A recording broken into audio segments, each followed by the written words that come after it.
Gracias, senadora. Pues yo creo que de una vez planteamos aquí algún diferendo que existe respecto al proyecto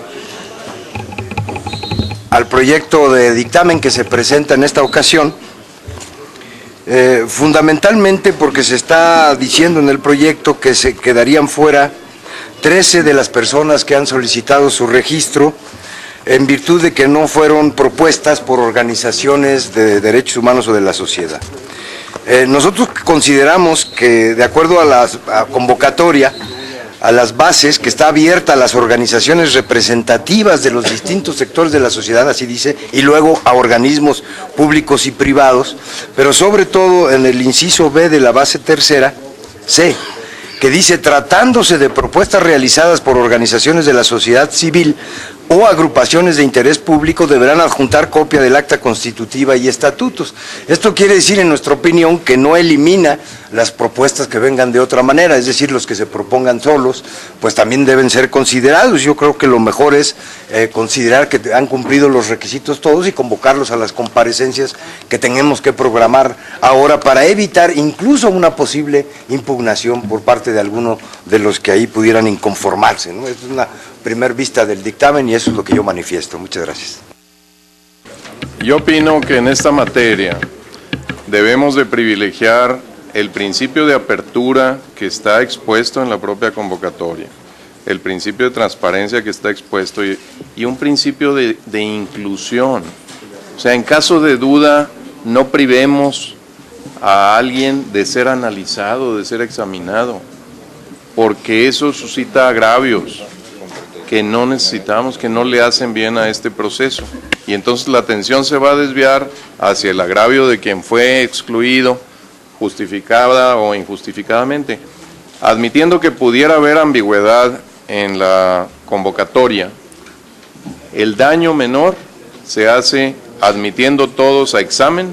y analizando y consultando a las organizaciones, sobre todos, más que excluyendo a algunos. Posición de mis compañeros senadores de Acción Nacional en tanto en cuanto a la preocupación que genera el dictamen respecto a la inclusión o no de determinado número de personas en función de los reclamos legales que podrían haber al no haber sido evaluado respecto a los requisitos de elegibilidad y sí respecto a si fueron propuestos o no por una organización a las que hace referencia el artículo 10. Yo quisiera, en honor a la verdad, traer a la mesa lo que platicamos en la sesión anterior cuando se elaboró la convocatoria. Y yo hice énfasis en el aspecto de que estábamos entonces considerando en la redacción de esta convocatoria el poder resolver el impreciso proceso que señala el artículo 10, al señalar que lo haríamos mediante una convocatoria y haríamos una auscultación en primera instancia para conocer nombres y propuestas. Yo mismo hice énfasis en que será una primera etapa de auscultación a las organizaciones a que hace referencia el artículo 10 para conocer propuestas. Que una vez que se revisaran las propuestas respecto a los requisitos de elegibilidad a que hace referencia el artículo número 9, ¿sí?, estaríamos nosotros elaborando un listado que estaríamos publicando en un diario de mayor circulación y el senador Pablo insistió que fueran en varios medios para dar una más amplia difusión. Y en ese contexto entráramos a una segunda auscultación a las organizaciones respecto a la calidad, ¿sí?, o a la preparación de los propuestos. Entonces, si bien es cierto, ese fue el debate que hicimos en la anterior sesión, ¿sí?, sí la preocupación que está aquí en la mesa bien debería ser considerada a efecto de que esta mesa determine si se incluyen o no se incluyen las 13 personas. Yo quiero hacer una observación adicional a las 13 propuestas. De acuerdo con la lista que nos han entregado, entiendo yo que esto lo elaboraron porque así se habló, que las secretarías técnicas de las comisiones lo elaborarían. No solamente aparecen los casos de quienes no cumplen con el acta constitutiva, sino aparecen por lo menos 3 casos más que no solo no cumplen con eso, sino con algún otro requisito. Por ejemplo, es el caso de 3 propuestas que no cumplen con el requisito de entregar por escrito su manifestación de no haber desempeñado ningún cargo a los que hace referencia. Y eso me parece que es un requisito de elegibilidad grave,